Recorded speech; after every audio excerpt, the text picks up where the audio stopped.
Good evening. Thank you very much for joining us. My name is Paul Tiao, and I'm the president of Communities United Against Hate, and I'll be your moderator this evening. Before I begin, I need to go over a few technical points.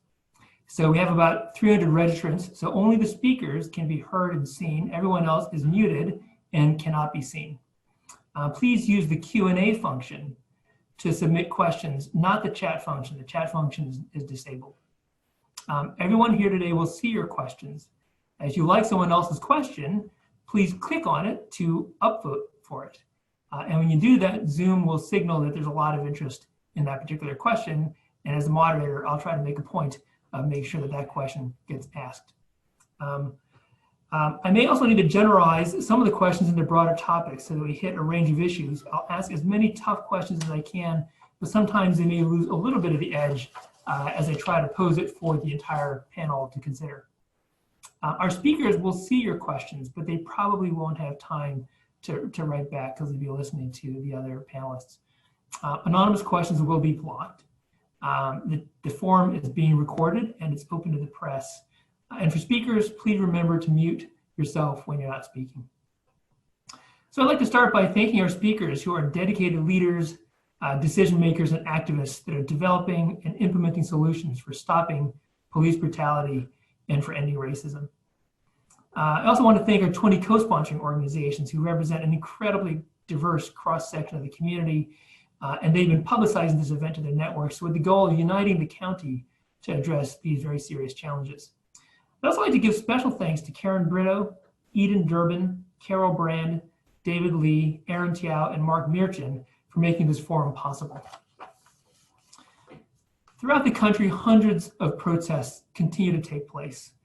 Here, activists are protesting the deaths of George Floyd, Rayshard Brooks, Tony McDade, Robert White, Emmanuel Okatuga, Finian Berhe, Anton Black, Freddie Gray, and many others.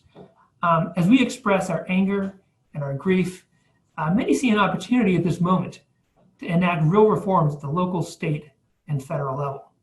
This moment may pass quickly, though, so we need our legislators to push through change while this window remains open. Today, we're very pleased to have leaders in Congress, in the state Senate, in the House of Delegates, and the Montgomery County Council, as well as civil rights groups and leading activists to talk about bills that they're proposing and other opportunities to enact change. I hope that we can all come out of this at 7:30 with a clear understanding of what we can do as concerned residents to help them to push for change effectively. To give you an overview of what you're going to hear this evening, first we'll hear from State Senator Will Smith, who is the chair of the Judicial Proceedings Committee in the State Senate.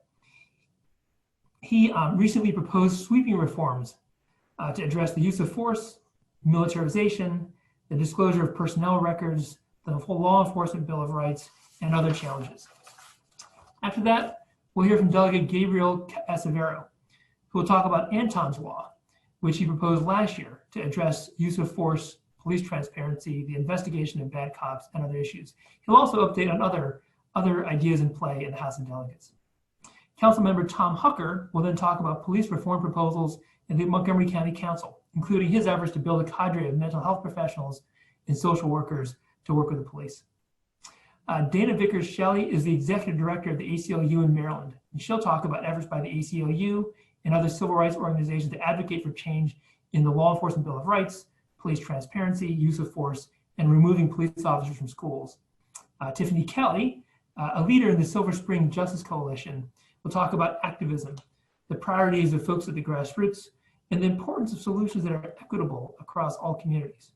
And last, but certainly not least, U.S. Senator Chris Van Hollen will join us at 6:30 p.m. to talk about the George Floyd Justice and Policing Act, which addresses qualified immunity for law enforcement officers, prohibits racial profiling, bans no-knock warrants in drug cases, bans chokeholds at the federal level, and establishes a national registry of police misconduct. He may also talk about the current deadlock in the U.S. Senate regarding police reform.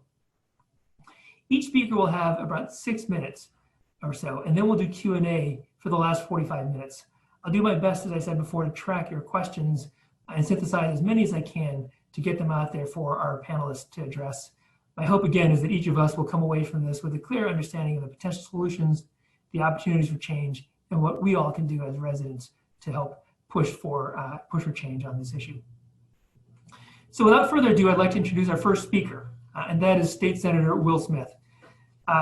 Senator Smith serves as a state senator for District 20. He's also the chairman of the Judicial Proceedings Committee, where he has championed robust criminal justice reform, greater police accountability, and a cessation in discriminatory housing and employment practices. On June 4th, Senator Smith published a letter to his colleagues and constituents outlining a set of policy proposals for reimagining and reforming police practices in Maryland. In the fall, Senator Smith plans to hold hearings on policing reform legislation ahead of the 2021 legislative session in Annapolis. Senator Smith. Well, Paul, thank you very much for the introduction, and thank you for bringing us together tonight. Can you all hear me? We're all good. All right, great. Like you said, my name is Will Smith. I'm a state senator from Montgomery County. I represent Silver Spring and Tacoma Park.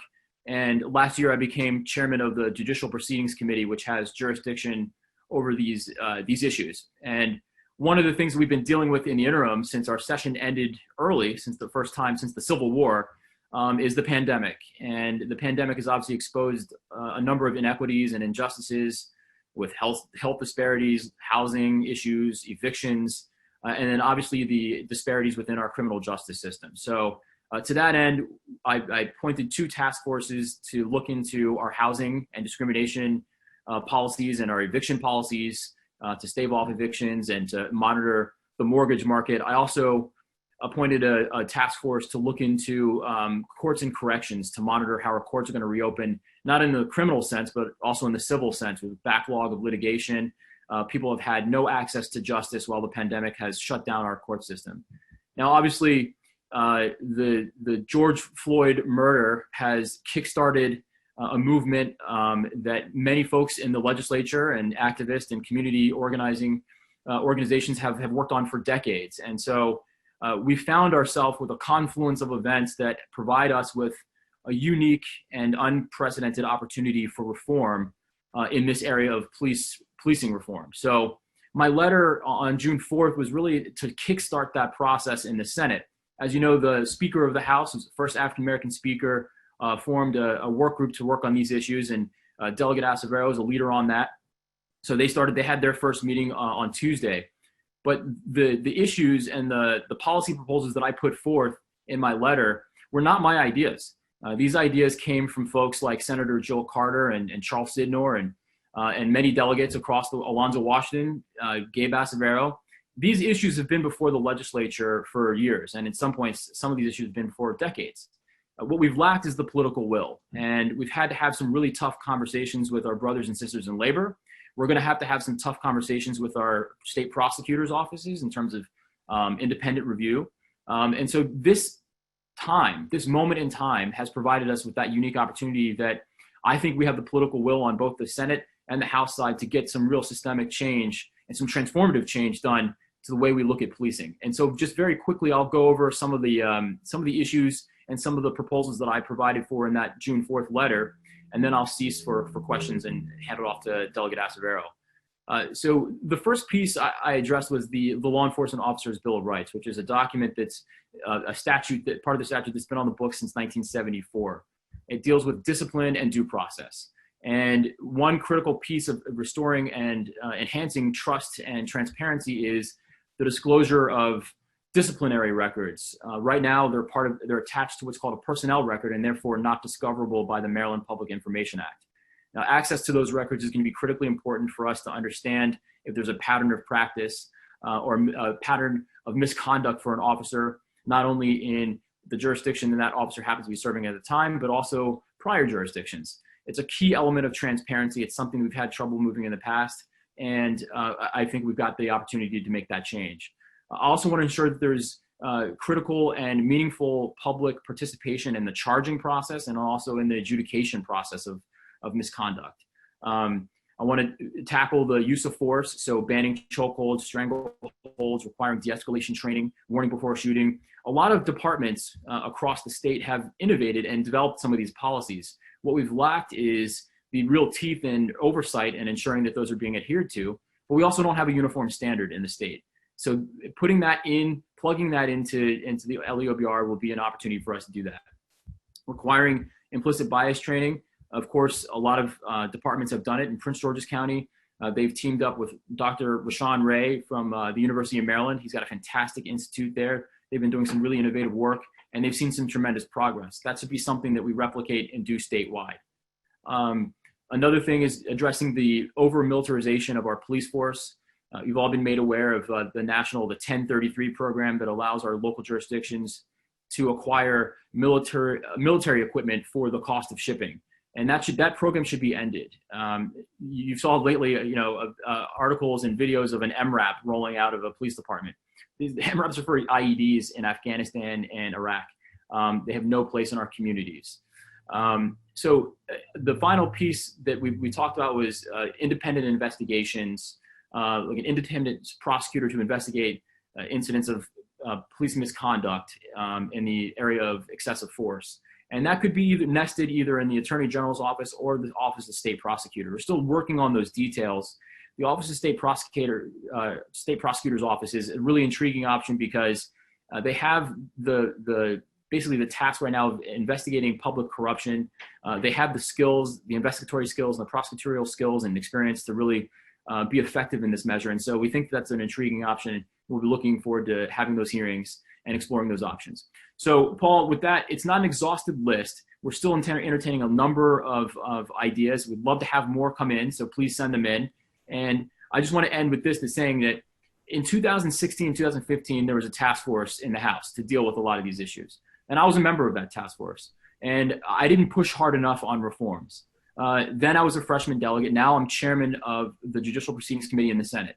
And I want to take this opportunity and this moment to make real change. I'm not perfect in this process, and I think it's incumbent upon every legislator to really do a lot of reflection as to why we didn't go far enough then, but why we can now, and use that and apply that lesson for future lawmaking as we move forward. So thank you for the opportunity to speak on these issues. Look forward to the discussion, and I will be here for questions. Great. Thank you very much, Senator Smith. We're going to move on to Delegate Acevedo. Gabriel Acevedo represents District 39 in the Maryland House of Delegates. He is the second vice chair of the Legislative Black Caucus and the lead sponsor of Anton's Law, a police transparency and accountability bill named after Anton Black.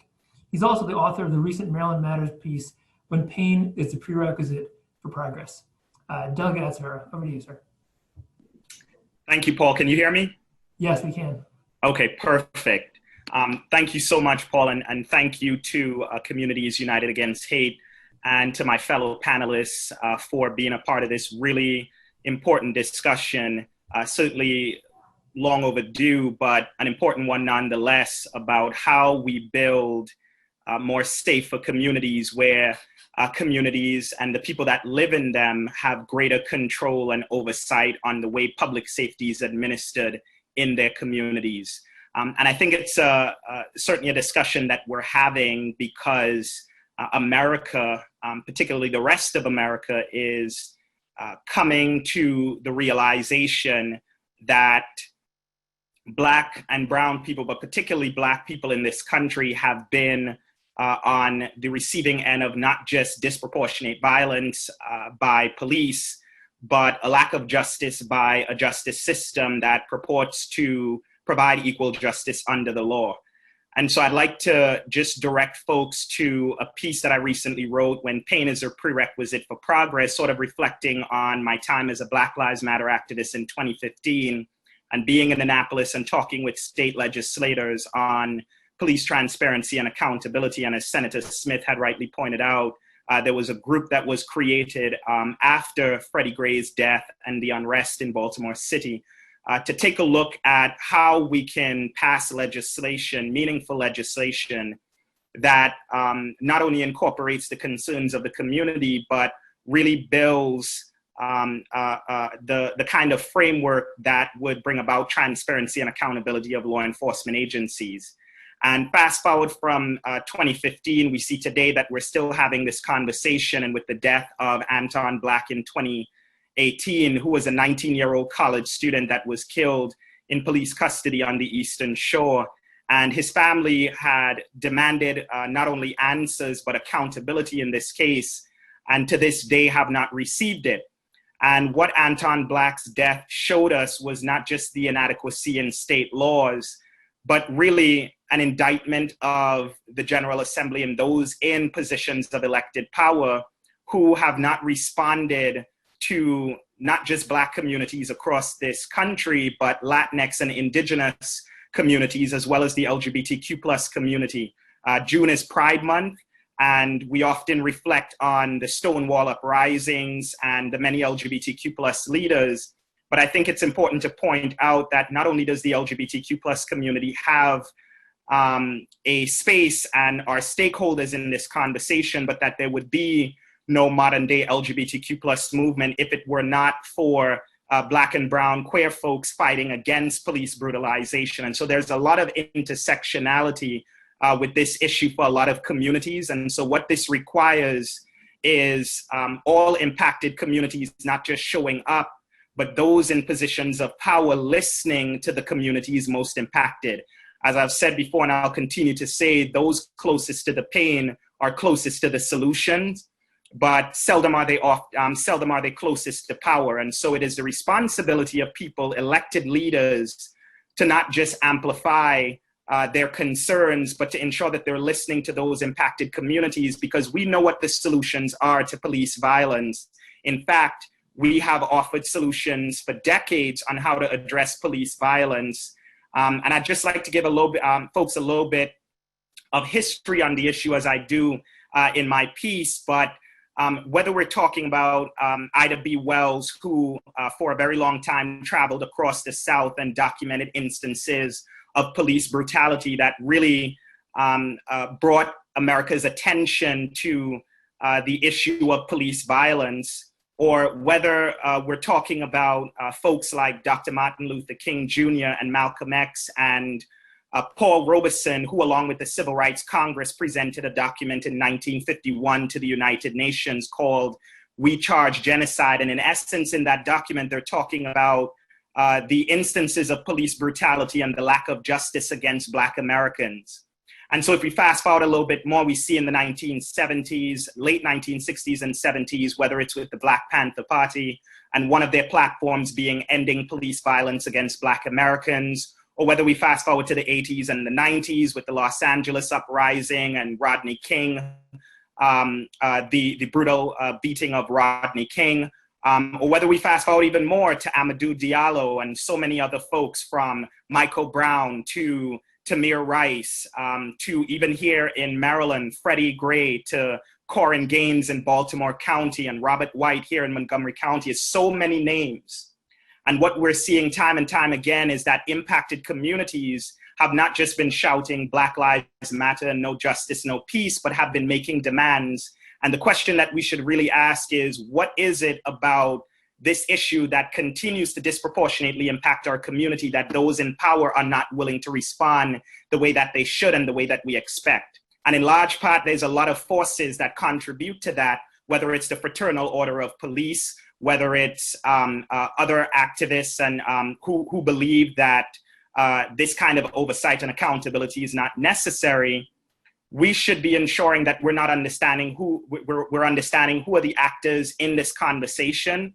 And we're also organizing as a people, because nothing good comes out of state capitals or even the Congress without people organized and people having the will to not just organize, but strategize and then put pressure on elected officials to do something. And I think that's what we're seeing right now.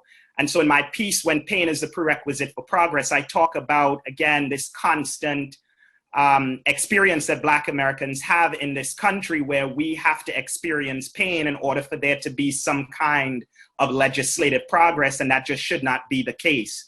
And Anton Black's family is yet another example of that, where this young man who was not only brilliant, not only an aspiring law enforcement officer, but was on the verge of becoming a father, and his life was cut short by an officer who not only had multiple use of force reports in Delaware, but was indicted, and the case was later dismissed on second-degree charges for kicking an unarmed Black man unconscious. And so this was someone who was not only dismissed by the Dover Police Department, but across state lines moved to Maryland and was hired by the Greensboro Police Department, despite a lot of residents asking the town not to hire him because of his record.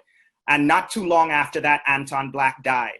And he was not only protected in this case in terms of the information that was provided, but there was no kind of an oversight and accountability. And in fact, I think it's important to point out that the Office of the State Prosecutor of Maryland recently indicted the former police chief of Greensboro, who had hired this officer that was responsible for Anton Black's death. And so what we're seeing is not just inadequacies in state law, but how the system is failing Black and brown people, not just in our state, but in this country. And so we need to not just dismantle the systems and the policies that perpetuate police violence, but we need to be listening to the demands of the communities. And what are those demands? Well, one, the passage of Anton's Law, which is a bill that addresses three things. One is the Maryland Public Information Act and the release of certain information to complainants. Two is the Law Enforcement Officers' Bill of Rights, as Senator Smith alluded to earlier, which is a document that provides special privileges to law enforcement that you and I do not enjoy. And in addition to that, it sort of blocks the kind of accountability that communities have been calling for some time. This is a law that Maryland was the first state to pass. So in essence, we sort of gave America the blueprint on how to protect corrupt and racist cops. And Anton's Law addresses a provision of that that in essence weakens civilian review boards like the one in Baltimore City.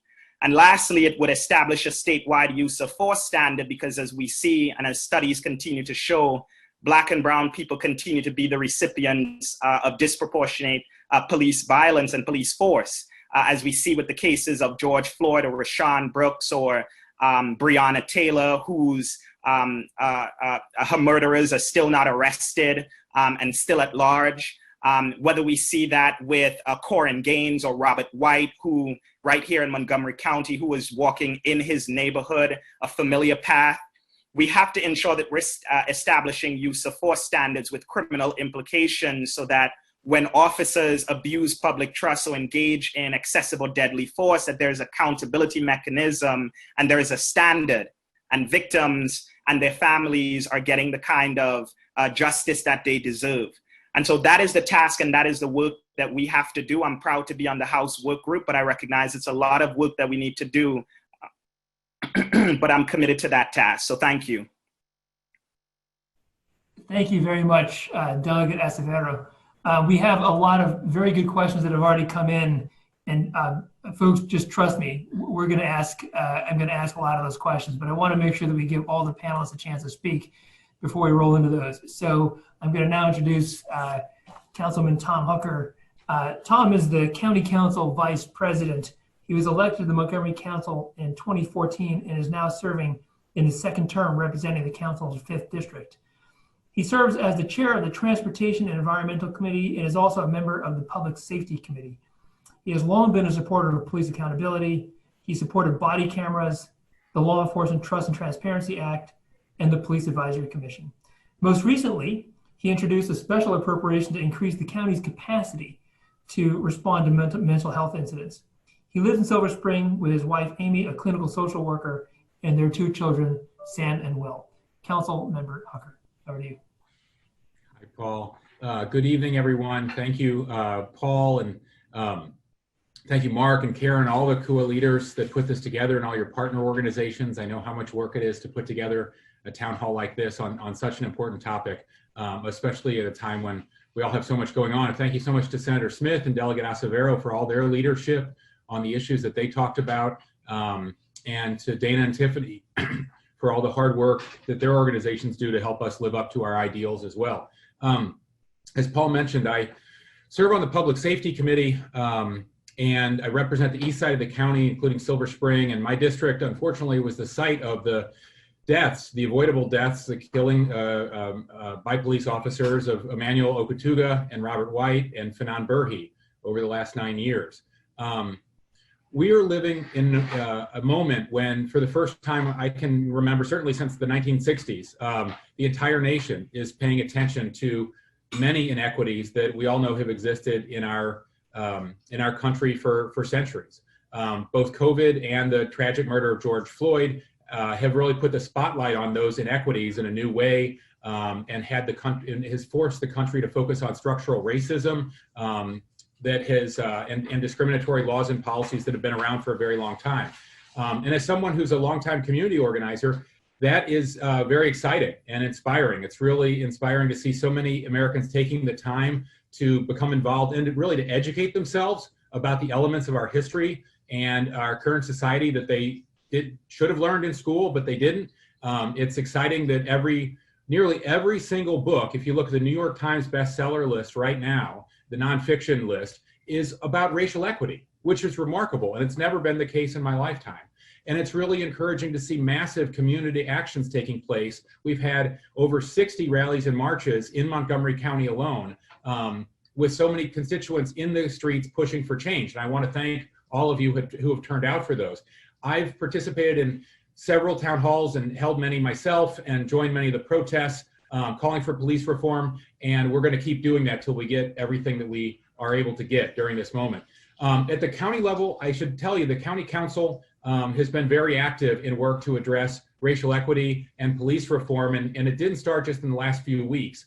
Last year, we passed a Racial Equity and Social Justice Act, sponsored by Councilmember Navarro, which brings an equity lens to all our policies. It requires a written racial equity analysis of every proposed policy. It creates a racial equity office staffed by a very talented constituent of mine, Tiffany Ward, and we'll continue to shape our policies going forward indefinitely. We also passed the LET Act that Paul mentioned to build more public trust in law enforcement investigations. Councilmember Reamer sponsored the bill to create the Police Advisory Commission, which we're filling up right now. And kudos to Montgomery County, we've had over 200 applicants for that one commission.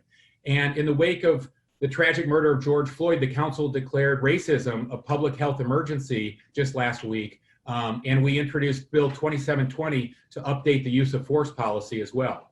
As Paul mentioned, on Tuesday, I also introduced a special appropriation with all my colleagues to increase our mobile crisis response to give us the ability to respond to residents experiencing psychological crises or dealing with substance abuse anywhere in the county. National studies have told us what Chief Manger used to tell us and Chief Jones tells us now in the Public Safety Committee, that a huge portion of the 911 calls that go to our police are actually calls about constituents dealing with mental health crises or substance abuse.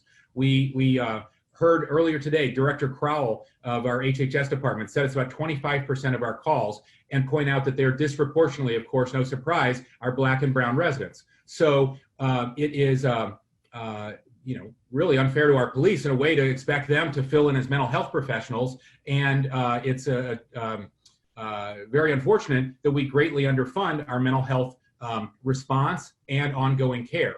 So we need to have behavioral health professionals stationed around the county in at least 6 locations so they can get to emerging situations in just a few minutes. The special appropriation was introduced by all my colleagues this week. We'll spend the next several months deciding on the best approach. There's at least 3 effective models used by other jurisdictions around the country. But in the meantime, we appropriated the money and we're starting the hiring process because our HR department takes a long time to hire anyone.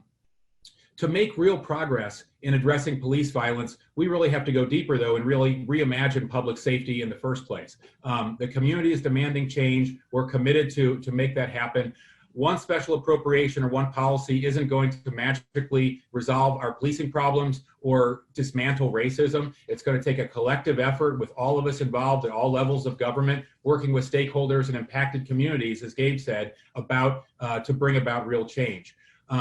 We all want safe communities, but we can't try to achieve them only through a reactive approach involving policing and incarceration and other punitive measures.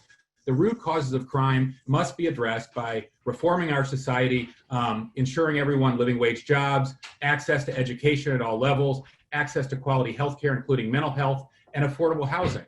And we can't and we shouldn't have to do that alone. We are eager to work with our partners. You've heard from earlier at the state level and the federal level to adequately fund mental health and to help to get our guns off the street as well. it's certainly a fact that societies that have less income inequality, more economic opportunities, more affordable housing, and more mental health care have less crime and need less policing to create safe communities. People constantly are asking about defunding the police, and I get a lot of reactions from people that this is a radical idea. I don't see this as a radical or scary or new idea at all.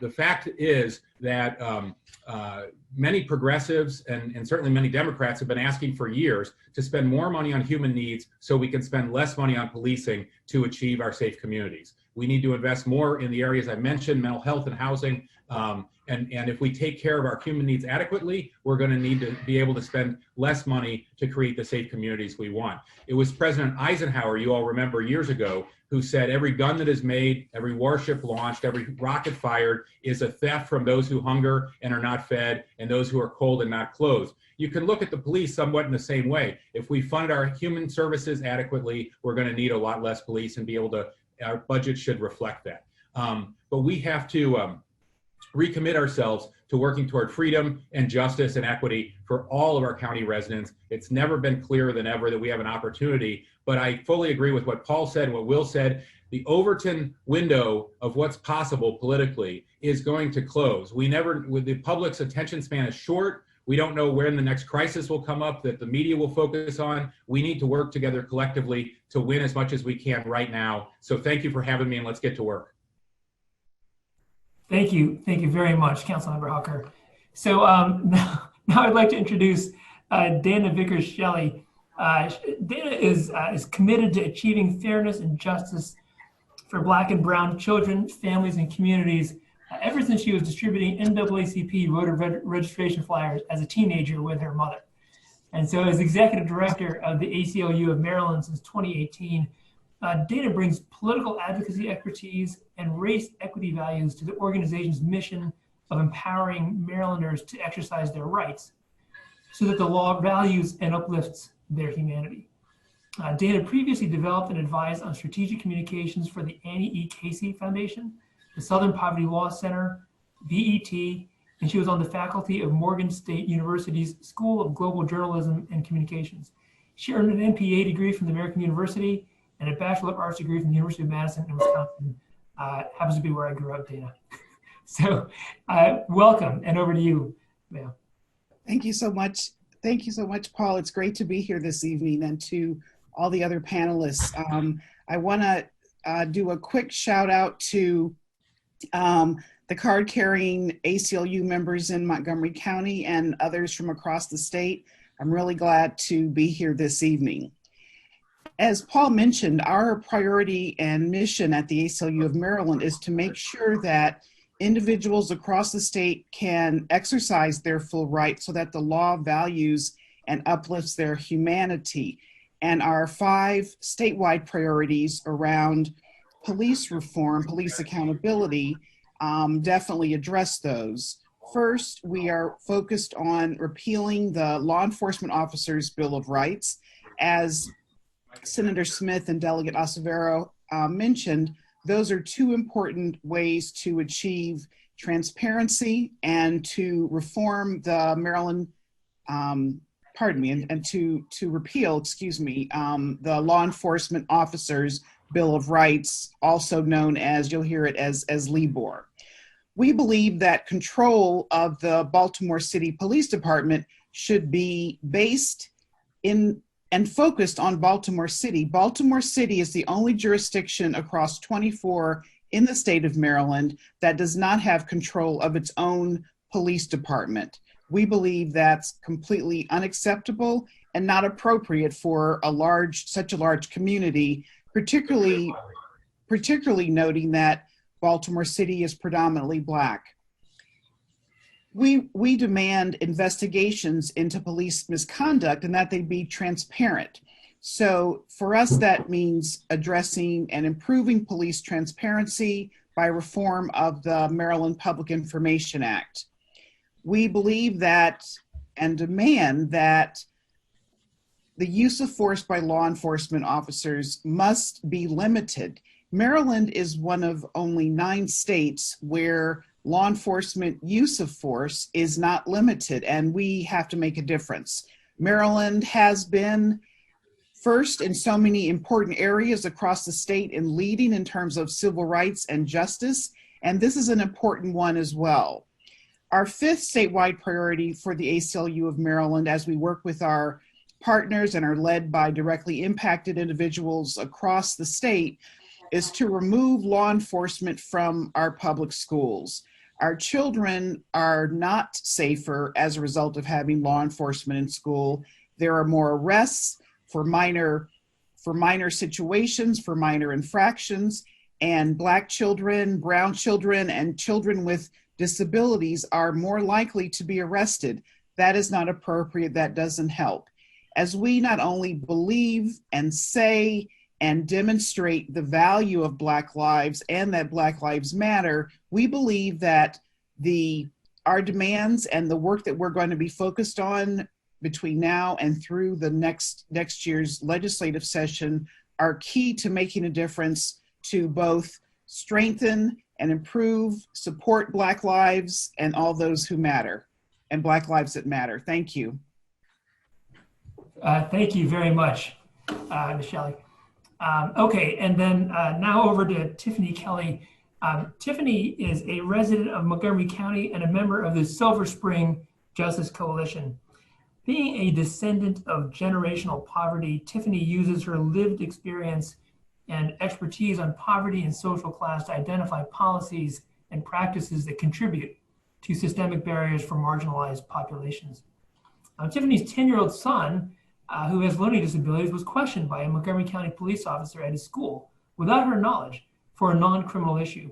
Realizing that this was not an isolated incident, she began to advocate for the removal of school resource officers from Montgomery County public schools. Tiffany continues to educate policymakers and organizations to develop best practices on how to effectively communicate with and serve those most affected by inequity and structural racism in our country. Tiffany, you have the floor. Wonderful. Thank you so much, Paul. As Paul mentioned, I'm a member of the Silver Spring Justice Coalition, which was formed in the summer of 2018 following the shooting death at the hands of law enforcement of Robert White, a gentleman walking in his own community. We are comprised of 20 organizations and individuals within the community, and we are ever expanding. We do legislative advocacy, and we are also action-based. We are currently supporting families of men that have been murdered here in Montgomery County by police. We also have had vigils, protests, and we also provide public education on those issues that affect the most vulnerable people in our community. Our demands include defunding the police. We need to move money from police budgets and begin to invest in our communities, making them safer by providing affordable housing, mental health services, and other services we need, not by more policing. We must narrow the role of law enforcement in our communities to make this happen. We demand that school resource officers are removed from our schools and replaced by culturally competent school nurses and social workers. We are opposed at this time to the use of force bill for Montgomery County that is currently written. The language included is subjective and can be up to the officer's own understanding and discretion. There needs to be a complete and total ban on chokeholds, no exceptions. As it is written, those lethal chokeholds are left to the officer's discretion. We also need to ban no-knock warrants and shooting at moving vehicles as well. We demand that the Law Enforcement Bill of Rights, which allows protections and special privileges to officers that have committed acts of wrongdoing, be repealed and replaced. We demand that investigations into all police misconduct be disclosed under the Maryland Public Information Act. We demand the repeal of nuisance laws, i.e. trespassing, public urination, etc. Nuisance law enforcement is discriminatory and can target minority and poor populations and can also be used as pretext for stops that also target minorities and put them at risk for adverse police contact. The question that I have for us here today is, what are the implications of keeping the system as is? This issue boils down to equity. We should expect the same outcomes for anyone having contact with law enforcement, and as it stands, we just don't. We also need to be concerned about how measures put into place will be equitable. The correct inputs will result in the correct outputs. The most affected populations need protection, provision, and power. We need protection from systems that oppress us and are punitive because they affect every area in our lives. We need provision for mental health services, affordable housing, and other resources to build strong communities. And finally, we need power to live in a safe manner in our communities without the threat of the people that are hired to keep us safe. In order to fix something, we need to know what needs to be fixed, but it's important to wonder, do we know how to fix it? If we are going to fix something that is wrong, we need to talk to the people that it affects the most in order for us to fix it correctly. We cannot create a blanket approach to this problem. Getting the correct information is the key. How will we communicate with those populations, and how will we hear from them? If this is not done, we are wasting our time and doing a disservice to this community from the people that we say we want to help. Thank you so very much, Tiffany. Folks, we have a lot of great questions, and we are honored to have our last panelist join us now, and we're going to give him a chance to speak, and then we're going to roll right into the questions for all the panelists to consider. So it is my privilege to introduce U.S. Senator Chris Van Hollen. Elected to the United States Senate by the people of Maryland in November of 2016, Chris Van Hollen is committed to ensuring that our state and our nation live up to their full promise of equal rights, equal justice, and equal opportunity. Senator Van Hollen has introduced legislation to combat systemic inequalities that are embedded in our laws and society. He is focused on using federal law to compel and incentivize major reforms in policing and the criminal justice system, while recognizing that true equality also requires tackling disparities in healthcare, educational opportunities, housing, and employment. Senator Van Hollen is at the forefront of the fight to build a more perfect union. Senator? Well, thank you, Paul, and I want to thank everybody for joining us at this urgent time where we've got to take the pain of the moment and of all the unjustified killings that came before it, which represent and reflect deep inequities in our society, and take that pain and channel it into real change. And I want to thank the others on the panel, and I've been listening to their comments, to Tiffany Kelly, to Dana Vickers-Shelley, and I want to thank the ACLU of Maryland. I heard our council member, Tom Hucker, thank him for his leadership, and Delegate Gabe Acevero, as well as Senator Will Smith, who I've been in communication with as we fashion federal legislation. And let me just talk briefly about that, because I'm sure there are many, many questions. As has been said, it is important that we see meaningful change. The protesters are demanding something that's not symbolic, not artificial, that's lasting, and it should be structural.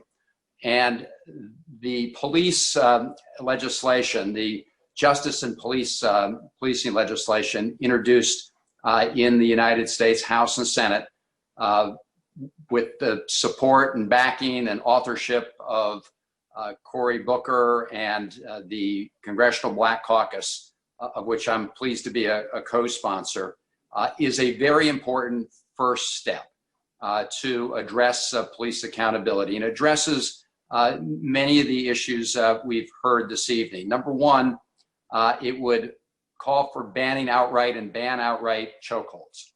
It would ban no-knock warrants in drug cases. It would ban other abusive practices.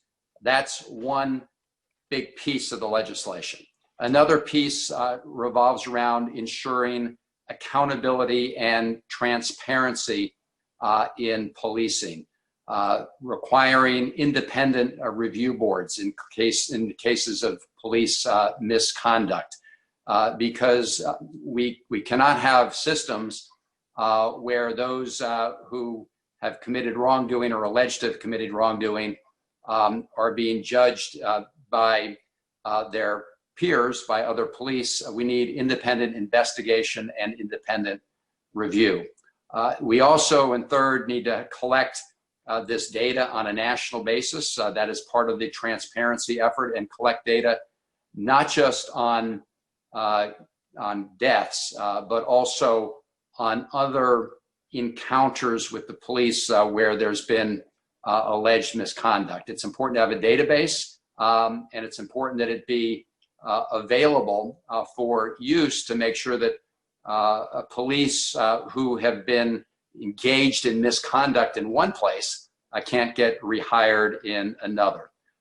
And it also includes, very importantly, the issue with respect to qualified immunity, which really has been used as a shield, the way the courts have interpreted over the years, used as a shield to prevent those citizens who have been victims of abuse from getting recourse through our court system. And so that legislation would change that as well. Those are some of the very important elements. Unfortunately, the alternative proposals that have been put forward, in my view, are symbolic and designed to pretend that we've done something without actually doing it.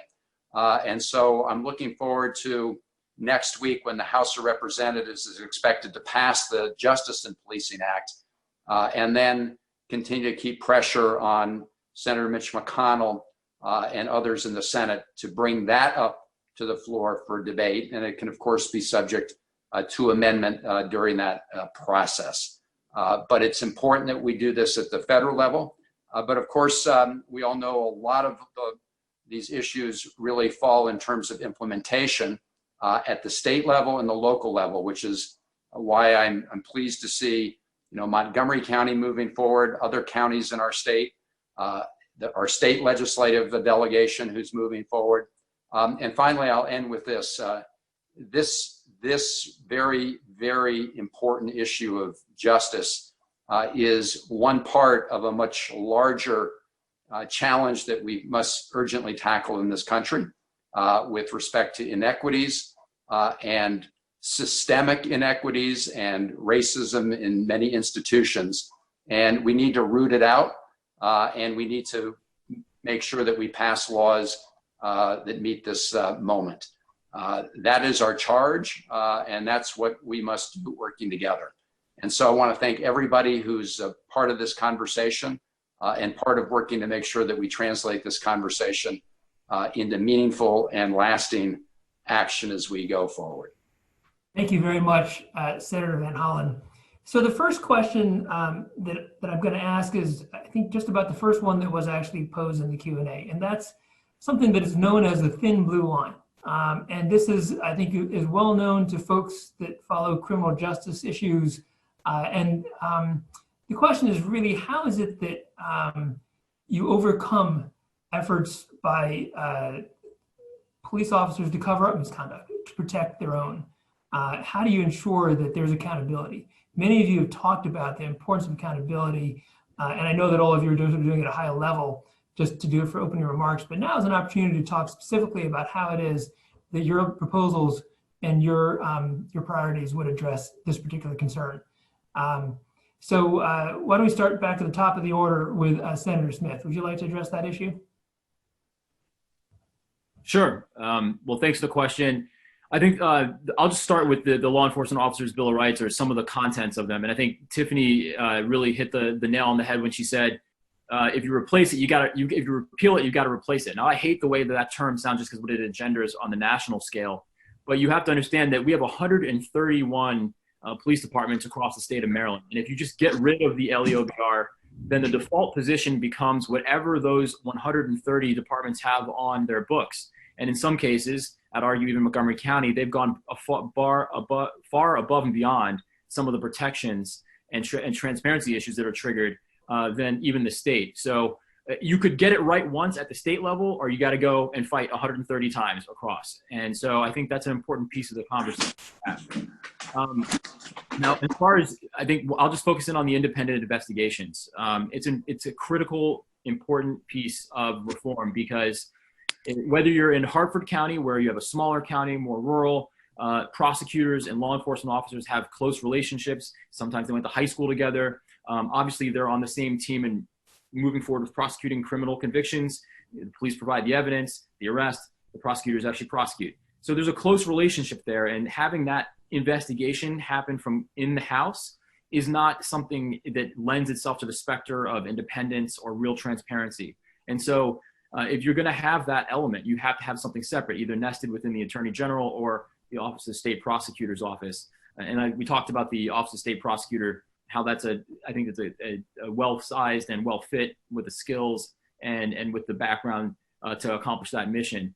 But again, this is the moment, as Senator Van Hollen said, that we can capture to translate the pain into actual progress and real systemic change.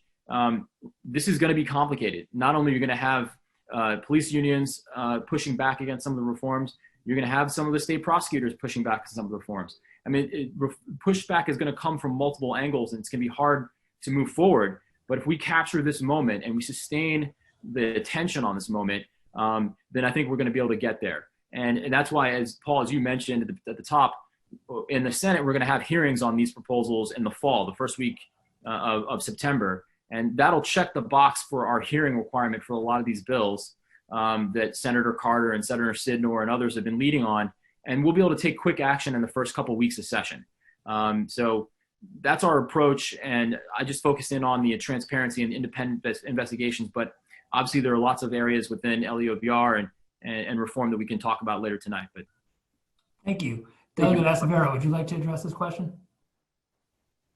I'd just like to say really quickly that if we recognize that systemic change is necessary in order to bring about the kind of transparency, accountability, and justice that communities are calling for, we must also be committed to what those policy demands are. And again, if we don't take those positions now, we're going to find ourselves back in this situation. And I think people would not be as understanding of why it is that we did not take the boldest action possible. And I think it's important that as we're having this conversation about police violence, that we look at the law enforcement officers' Bill of Rights. And if we all agree that it is a fundamentally flawed statute that in essence provides rights above and beyond for law enforcement officers that you and I as ordinary citizens do not enjoy, then what we should be doing as legislators is working to not just repeal that, but ensure that we have the kind of a statutes on the books that allow for folks to not only collectively bargain, but there to be some kind of an oversight, accountability, and a disciplinary process. And so I would just charge that folks really, show up to the moment, right? In 2015, when the Freddie Gray when the Baltimore City unrest took place after the killing of Freddie Gray, that was the moment to not only act, but to go as far as we could. And what we saw was legislation that did not incorporate a lot of the demands that the communities that were calling for. And so we're back in this situation 5 years later, and there have been a number of deaths across the years. And the question is, are we going to show up to this moment? And are we going to listen to what the communities most impacted? Because again, that's what public policy making is about. We are dealing with issues that we are not subject matter experts on every single thing. And what's key in public policy making is not just looking at the data and wrestling with the data, but also listening to the communities and the people most impacted in how we legislate.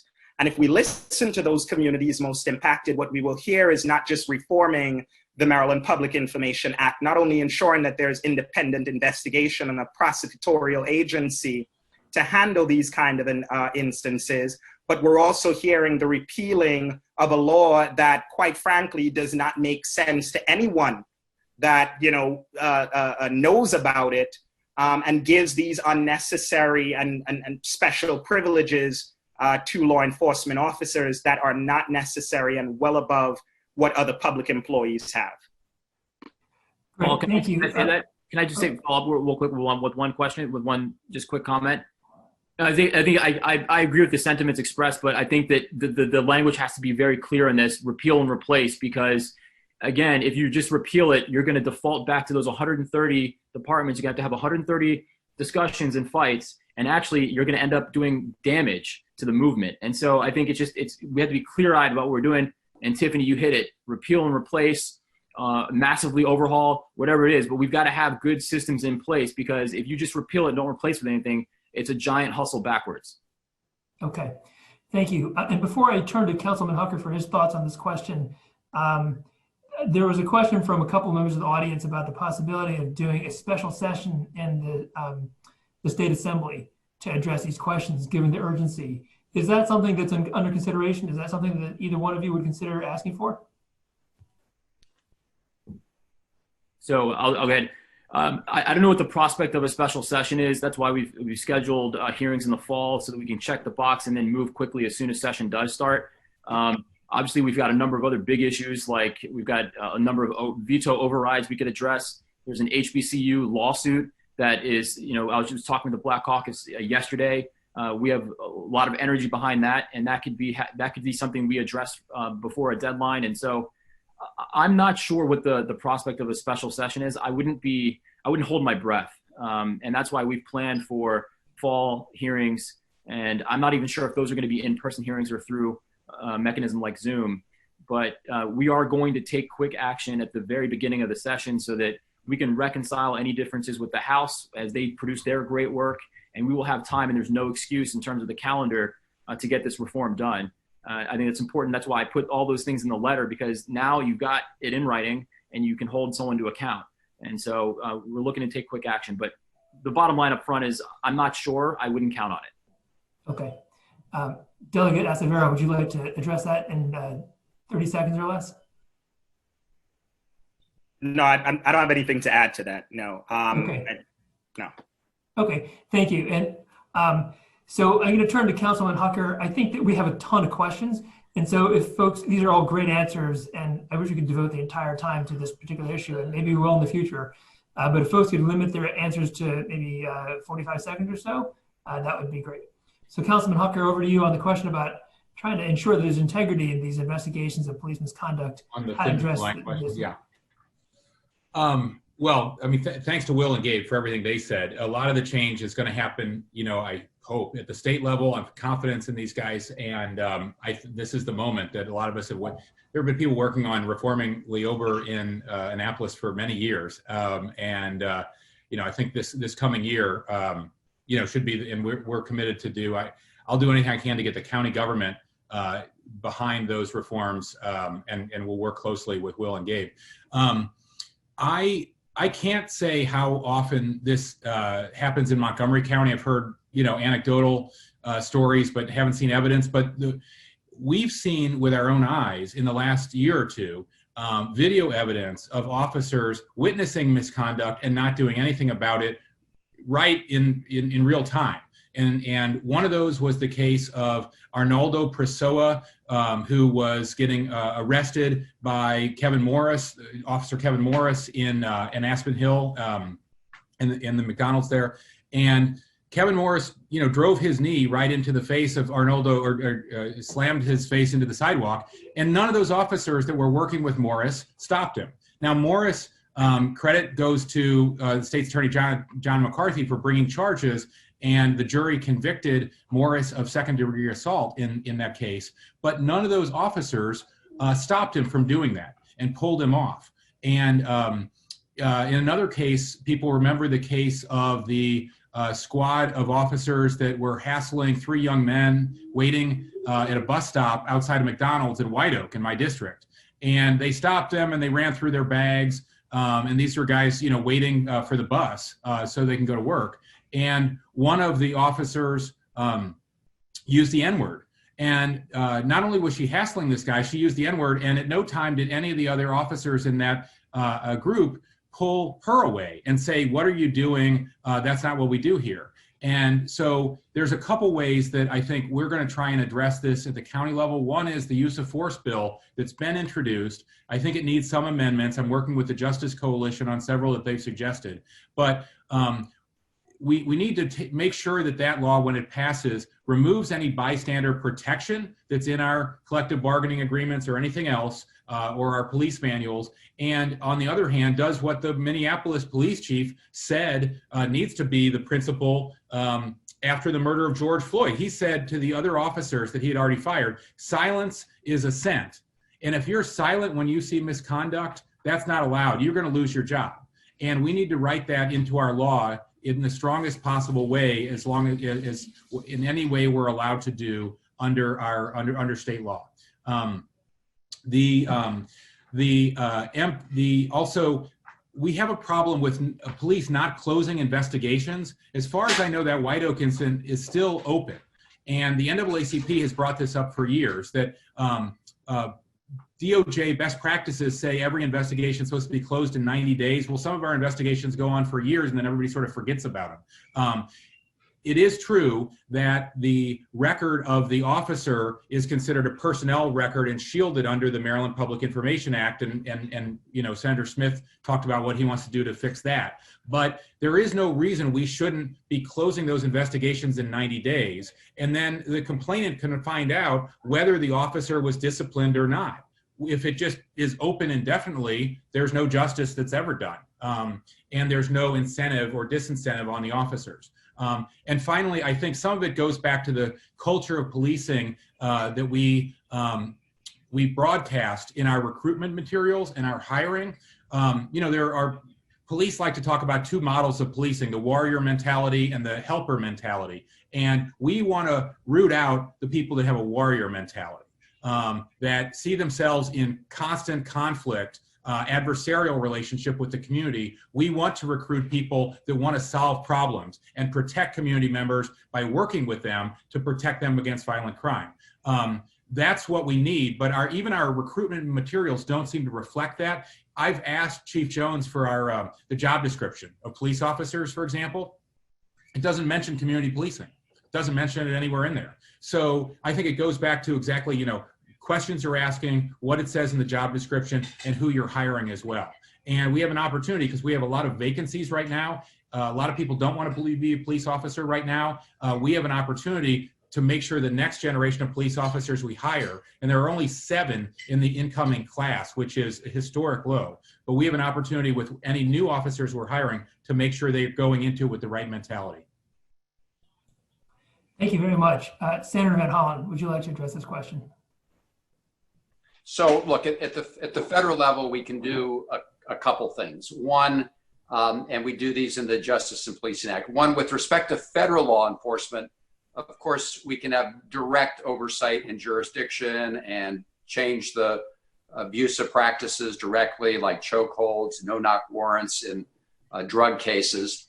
But as this conversation reflects, so much of the implementation of these policies takes place at the state and local level and is governed by state and local law. So what the Justice of Policing Act does in that connection is tries to use federal incentives to push counties and states in the direction of more accountability and transparency. And as your question indicates, and the discussion over the Law Enforcement Officers' Bill of Rights reflects, that really has to be changed and amended. And as you know, Senator Smith pointed out, if you change it at the state level, but you leave in place different policies at the local level that you know, don't provide that independence, that's a problem. So we're trying to use things like burn grants and federal Justice Department grants that flow to some state and local law enforcement entities as incentives to get them to change the conduct. I should, though, mention also, and Paul, you're very familiar with this, as are others, the Justice Department's ability to come in and investigate police departments for patterns of abuse. So, for example, in Baltimore City, after the Freddie Gray killing and a series of other abusive practices, the Justice Department did open an investigation, and there's a consent decree in place.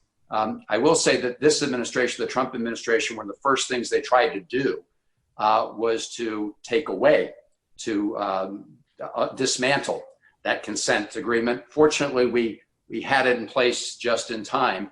But this new legislation, Justice and Policing Act, would also provide grants to state attorney generals to conduct independent investigations. In my view, and I'm going to propose an amendment to do this, in addition to launching, beginning entire investigations, you should be able to go in and do spot checks, just spot checks, without, announcing everything up front and necessarily going in full board. Do some spot checks.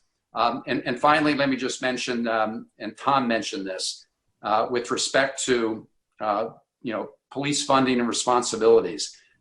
We do ask police to do way too much, and it does lead to these situations where we get escalation instead of what we want, which is de-escalation. So we are working on federal proposals to create funding at the federal level that would flow to states and local police departments that establish sort of social emergency response systems in the case of homelessness or mental health or substance abuse. So when you call 911, you'd have a trained operator to quickly determine whether or not this really was a situation that involved a gun or the real threat of violence, or whether it was something else. And I think if we can move in that other direction, it would address a number of these issues. And I hope to use some of the federal funding to incentivize, local jurisdictions to move in that direction. Thank you. That's really interesting, and that's good to hear. Ms. Shelley, would you like to address this? Absolutely. The pandemic of police terror is crushing the lives of Black and Brown people across this state, and has been, and across this country for years. With the Law Enforcement Officers' Bill of Rights, with it being repealed, law enforcement officers would no longer have special rights. They don't deserve special rights to continue to injure and maim and murder Black and Brown folks, as they've been doing for 150 some years across this country. This bill, this law must be repealed. This Bill of Rights, it's not a Bill of Rights for the citizens, for the residents across Maryland. Thank you. Thank you. And Ms. Kelly, would you like to talk about the Silver Spring Justice Coalition's position on this issue? Absolutely. One thing I've been saying now for quite some time is that there is a culture within law enforcement communities. Something that they ask my community not to do, they tell us to not to have the mindset that we shouldn't snitch. Well, they don't snitch. They have a culture where they're going to protect themselves and their comrades by any means necessary. And part of that could be is that there are no protections for those officers that may see a use of force and then report it. In fact, it's just the opposite. They are usually put in such a hostile work environment that it really doesn't, it doesn't make them want to report things they see. So that is a really large concern for me. Another one is we have taken the stance that when these police officers are indeed found guilty of wrongdoing, why are they being decertified?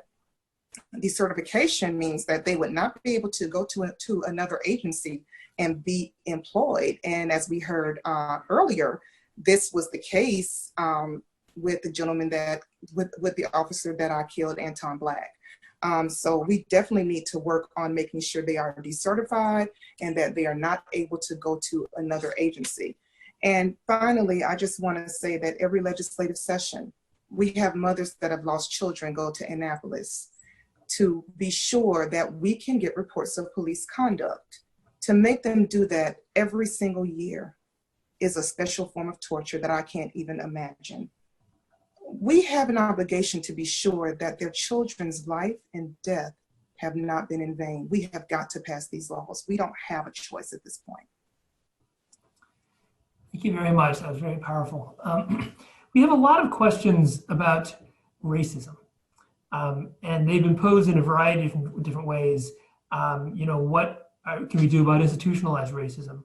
What can we do about systemic racism? Racial profiling? How to weed out police recruits with racist tendencies? So starting with Senator Van Hollen, could you speak to what you might be able to do at the federal level or what's being discussed at the federal level to address systemic institutionalized racism, I guess starting with the police context? Well, as this is the core of the issue here, because when you have systemic problems, you do need changes that change systems. And that is why this conversation about accountability is so important, and having independent investigations and not allowing law enforcement officers to have rights that allow them to evade justice and investigation. And so with respect to the policing issue, that really does go to the heart of it. And that's what this conversation has been about, because with those changes in accountability, we then try to shape behavior and institutional practices. People have rightfully talked about the fact that there's a code of silence. How do you address that? You have to change the system that doesn't allow that kind of protection. Now, of course, this question is much broader and does go back to back to slavery and the past 400 years of history and the inequities and systemic forms of racism that had been built up. We, of course, are in the middle of a pandemic, and we've seen the hugely disparate impacts in terms of deaths from COVID-19. That goes to the heart of many issues within our healthcare system. We, of course, see within our schools, we already had very deep inequities, and we've seen highlighted the issue of the digital divide and the homework gap and the disproportionate impact on communities of color. And that's just one piece of educational inequality. And all of this goes back to that legacy of systems from slavery through Jim Crow to segregation, to de facto segregation, to institutional practices. And we need to make changes on a systemic basis. So let me just end with this. Income inequality and wealth inequality and lack of equality and opportunity really do go to the heart of this. And they are part of that gap in opportunity goes back to this long legacy. If you look at the wealth, the median wealth in the United States of a Black family, it's $17,000 a year. That means half of those households have under $17,000 of wealth and half over. For white families, it's $170,000 in wealth, meaning half those families have under $170,000. This is a tenfold increase. This is the result of the accumulated injustices. Now, we have to be very creative and determined in how we attack these issues and address these fundamental inequalities. And there are many pieces to it on the income side, the wealth side, how we deal with that, how we deal with educational opportunity and all sorts of issues. And that's why we have to stick to this debate and take action. Thank you very much, sir. Councilman Hucker, you alluded to some of these sort of systemic institutionalized issues outside of the context of police misconduct, but you also talked about it in the context of police brutality. Can you speak to what's happening at the council level and what you can do to address systemic racism in the police force and more broadly? Yes and no, Paul. That's a big question. I feel like some of the answers, we know and we don't know, right? And I don't want to sound like Don Rumsfeld, but we don't even know what we don't know yet. We passed a racial equity and social justice law last year that I mentioned. And that requires a racial equity analysis of our current policies, And just like we have a fiscal note that our legislators are familiar with, and small business analysis, it requires an analysis of the effect of every proposed bill in Montgomery County moving forward as far as racial equity, on racial equity. So I think the good thing is we're going to take this lens to every policy that we make in the future, and that's a good thing, right? We're also going to do deliberate analyses of where we are now, and that started last year. We had not just the county council, all the county council staff, the county executive, all the department heads, our judges, our school board members, the top staff of MCPS, et cetera, all go through not like one day, but multiple days, multiple times of racial equity training, so that they'd be steeped in this vocabulary and this analysis, and they're comfortable with it. And we had a lot of challenging conversations. And I think putting that in place as a foundation, I went and Councilmember Navarro, when she was president, she really drove this. I think that is a great sort of baseline to restart a conversation. When we do a budget every year, we get a budget from the county executive, and unless we want to fire a whole lot of people in one place, and that's even hard to do under our HR rules, and hire a bunch of people somewhere else, we can tweak each department by 1, 2, 3%. Policy is sort of the same way. You inherit all this policy from all the county councils that went before you, and the state legislators inherit all this law that's in the Maryland Code going back hundreds of years. And every year it's updated, but it's a lot of effort to update it even in sort of minor ways. So to have that baseline and to hold hands and agree we're going to take this lens toward everything going forward and analyze what we have now, I think is a great place to start. I think it was helpful to help have people understand how pervasive the effects of racism are in every area of public policy, even though they have different names. In our school system, we have a whole cohort of people for years that have been talking about the achievement gap. In our healthcare system, we have a whole cohort of people that we're familiar with talking about health disparities. In our housing, we have a whole cohort of people talking about housing discrimination. They all has different names, but it's all about racial equity in every area of human life. And so we're not going to fix it in a year. We're not going to fix it with one bill or even a package of bills. But I think getting our head straight about why we're here, how we got here, and taking the right analysis of where we're headed, and making a shared commitment to address it together, not just the council. And I think we're too much in a stovepipe too often, working with our partners at the federal level and the state level, which you've helped put together tonight, is the right place to start. Great. Thank you. So we only have 7 minutes to go. We want to make sure that everyone gets a chance to answer at least this question. So Delegate Escavero, would you like to address questions of systemic racism, perhaps starting with public safety and police?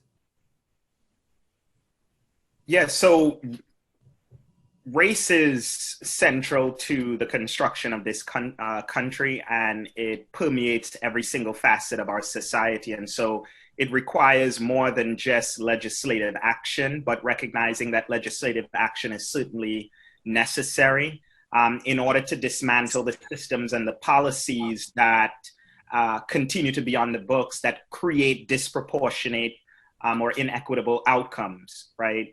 But it's also a recognition that action needs to be taken in the C-suites, because what we see is that there's a lot of inequity, particularly in the private sector. It's a recognition that there's a lot of action that needs to be taken in nonprofit and in organizations, because what we see is that there's an issue around race and equity within nonprofits, within organizations that sometimes do the important work of racial justice. And so action is required at every single in every single facet of our society, including within our own communities. And the only way we defeat racism is through solidarity.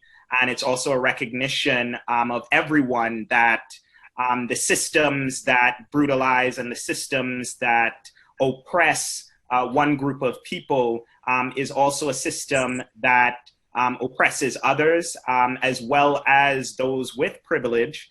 in some way, shape, or form. And so we have to recognize that each of our liberations are inextricably linked, as Dr. King rightly put it.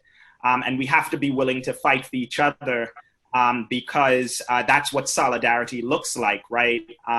If a system is willing to be dismissive of a particular community's pain, then it would also do that for other marginalized communities, right? And so we have to ensure that we're standing together. As what that looks like legislatively in Annapolis, we have taken a number of action to look at legislation through a racial equity lens, right? What would it mean?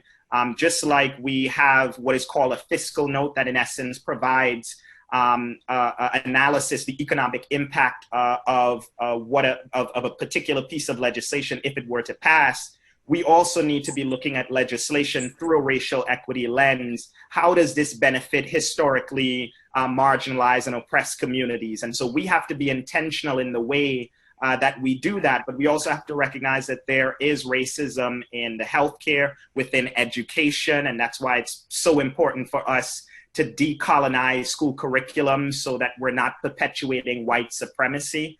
But also, and more importantly, I think as a state, Maryland should be leading on this fight, both at the federal, the state, and at the local level, because not a lot of folks know this, but in addition to giving America the blueprint on how to protect corrupt and racist cops by being the first state to pass the Law Enforcement Officers' Bill of Rights, Maryland was also the state that provided America with the blueprint on how to oppress institutionally and systemically Black people in this country.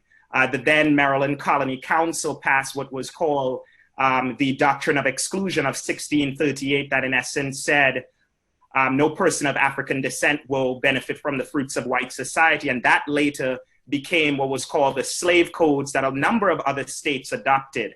And so if there's any state that should be leading on dismantling structural, institutional, and systemic racism, it is Maryland. And what that looks like at the federal level is not just legislation, but also a commitment to reparations. What that looks like at the state level is also a commitment to reparations and passing policies that would eliminate those gaps, whether we talk about the wealth gap or the opportunity gap in education, not the achievement gap, because we place too much onus on the child when we do not talk about the opportunities that prevent children from being their full selves. And at the local level, what that means is, as folks have pointed out on this panel, we passed the racial equity legislation and building that out as a county, and I think that's a good step. But we have to acknowledge that we can't be the United States of America or united if we aren't willing to seek justice, because you can't have unity without justice. You can't have justice without truth-telling. You can't have truth-telling without courage, and America does not have the courage to have that uncomfortable conversation about race. Wow, that's very powerful. So we only have a few minutes. I think we're going to end up going a little bit over 7:30 if the panelists can stay on for a few minutes. But I'd like to turn to Ms. Kelly and then Ms. Shelley, and then give Senator Smith the last word for this forum. So first, Ms. Kelly, over to you. First of all, I just want to say thank you for having me here today as a representative of the Silver Spring Justice Coalition and as a representative of the community that I look to serve, which is Black people and poor people. That is the lens that I see this world through, and those are the people that I choose to serve. My hope is that after events like this, that we actually walk away with more questions than answers. I do want to speak on training. Training, recognizing the need for training is super important. However, training is largely theory. We need the opportunity to take what we've learned. We need to practice it, and then be able to perform it well with constant checks and balances to be sure that what we're learning is actually being implemented.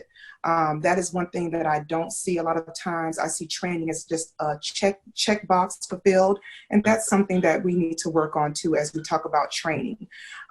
Finally, there's a learning that I have done. It's called the racial wealth gap, and it talks about 14 policies in this country that have built structural racism in this country, specifically as it relates to laws that affected Black people. It is important that we know that this is a system. It is a racist system, and it's not the individual racism that's always the issue, but it's that system that puts its foot on our neck and doesn't let us move, or it kills us. Thank you very much. Ms. Shelley, I think that the question that was posed is about sort of systemic discrimination. Feel free to answer that question or to just offer some closing thoughts. And then we're going to turn to Senator Smith for the final word.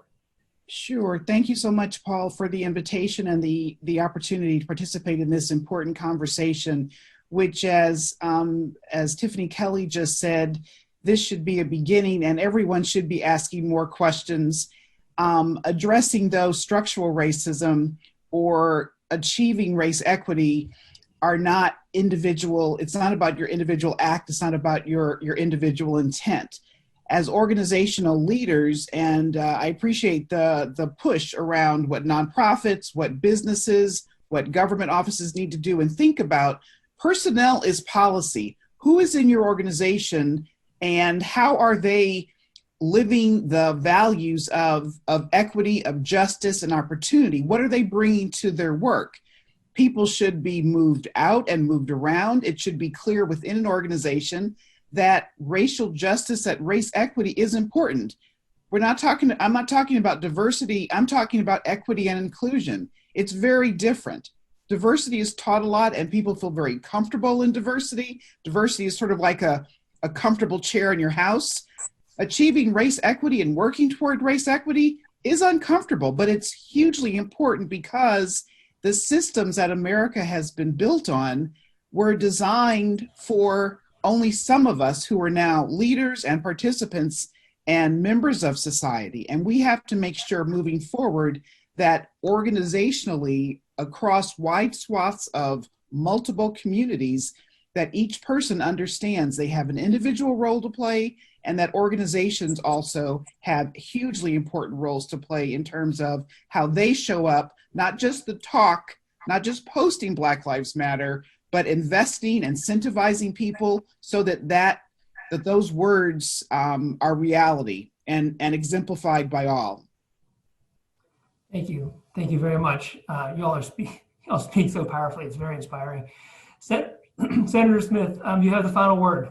Thank you very much. Thanks, no pressure. But first I want to say thank you to everyone here. I've learned a lot and it's been really important for us to have this discussion, and I look forward to having more discussions, not only with fellow lawmakers, but with folks that are in the community. Tiffany and Dana, I've respected your work for a long time, so it's been great to kind of sit on a panel with you. I guess I would say that the moment that we're in is we're in the midst of a pandemic, in the midst of record unemployment, in the midst of a national uprising. And a lot of the elements that have fueled this moment that we are in, the isolationism, the populism, the fear of the other, is what swept Donald Trump into office, frankly. And it's what swept that type of national leadership into office. And it has permeated down to state and local levels. And so we have a real opportunity to seize this moment and to kind of make another course correction and to live up to our ideals, the ideals that are in our founding documents, the ideals that civil rights leaders have been preaching for years. And so in terms of what we can do legislatively, there are a number of things, from racial equity lenses to repealing and replacing the LEOVR, to making some significant oversight and investments in our communities, to repurposing our resources so that our law enforcement officers aren't called upon to be social workers and mental health providers. There are so many things we can do. Getting rid of the nuisance laws, reducing the way and the manner in which law enforcement has to interact with our population, building trust so that communities really have that trust and investment in their local law enforcement officers. And the same is true for the other side, so that it's a real community policing model. There are so many things we can do, but it's going to start with conversations like this, and it's got to be multi-pronged. It's not just up to the elected officials. It's not just up to activists and those that are in the policy space. What we've seen is a resurgence of an awakening in folks that have never been involved in a movement get involved. And there are a lot of parallels drawn with the 60s, and people point to 1968 in particular, not only because we had real quantum leaps in space travel, we have national uprisings, we have record unemployment. We even had a flu that was a pandemic of sorts in 1968. And so there are a lot of parallels, but one thing that's different is that never before have you had a multi-generational, multi-ethnic, broad coalition like this before. And that's something that should give us all hope for the future. And this moment is something that I'm looking to seize upon. And like I said, I've been in office since 2015. I'm looking at you all through the camera, so not in person, but my commitment to you is to be as well informed as possible and to see this moment to really take this seriously and to take the lead, like Senators Joe Carter and Gabe Acevedo, who's been leading on this, and do what I can in my position as chairman of the Judicial Proceedings Committee to make real change and to seize this moment. And that's my promise to you. And so I just want to say thank you. I've learned a tremendous amount from everyone today. And if you have questions for me, feel free to email my Senate account and we'll make sure we get back to you in writing. So thank you for convening us. And all hope is not lost. I felt actually rejuvenated in our fight after tonight's discussion. And I'm looking forward to the hard work ahead. Great. Thank you, Senator Smith. Thank you, all of the panelists, for being with us tonight. Many thanks to all the members of the audience for taking out an hour and a half of your life to spend time with us. I think that we're very lucky that we have a community that really cares, that is informed, and that we have leaders who are active, who understand these issues, have a track record of getting things done, and that are in a very good position to actually effectuate change here. What they need, though, is support from the ACLU and the Silver Spring Justice Coalition and all of you that are out there to help effectuate these changes. So I'm sure that all of the folks here would love to hear from you in the audience. I'm sure that the SSJC would love to have more people involved at their rallies and in their advocacy efforts. I'm sure the ACLU would love to expand their membership and have you join them lobbying in Annapolis and all over the state. And I'm sure that every one of these legislators would love to hear from you and to know that their constituents really care about this and understand your perspectives. So this is part of a continuing conversation. Communities United Against Hate is privileged to be a part of this community and to help convene groups like this and events like this. And we look forward to helping you all to find opportunities to make a difference going forward. So again, thank you very much and enjoy the rest of your evening.